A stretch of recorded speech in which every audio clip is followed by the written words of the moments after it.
Olá, tudo bem? Meu nome é Caio, eu sou médico cardiologista. Quem tem arritmia cardíaca pode tomar anestesia geral?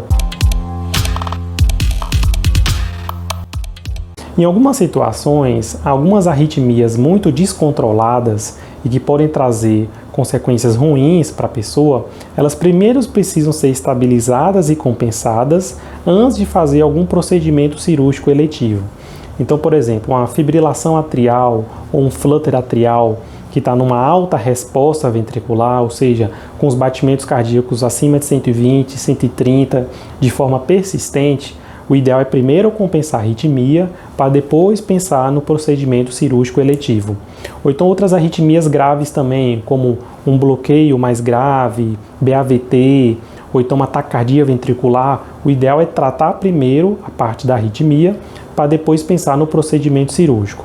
Não sendo essas condições de gravidade, que na verdade o mais comum acontece é o paciente ele faz um eletro, às vezes rotineiro, descobre ali que tem uma via acessória, uma pré-estação ventricular, ou um Holter e apareceu algumas extrasístoles e fica com esse receio se pode ou não se submeter à anestesia geral a um procedimento cirúrgico.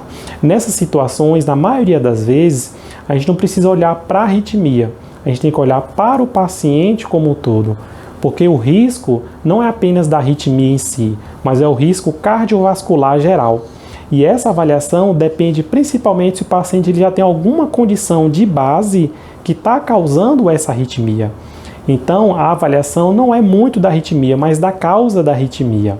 Se o paciente ele já tem alguma doença no coração, se o paciente ele tem diabetes, se o paciente ele tem alguma insuficiência renal, são condições que podem aumentar o risco cirúrgico geral, não necessariamente específico da arritmia. E também o procedimento cirúrgico em si.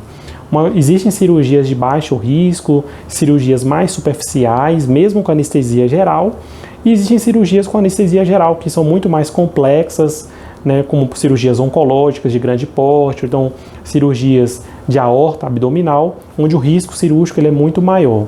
Então, na avaliação de uma anestesia geral, de um procedimento cirúrgico num paciente portador de arritmia cardíaca, a gente tem que olhar não somente para a arritmia, mas para o paciente como um todo, o seu risco cardiovascular global.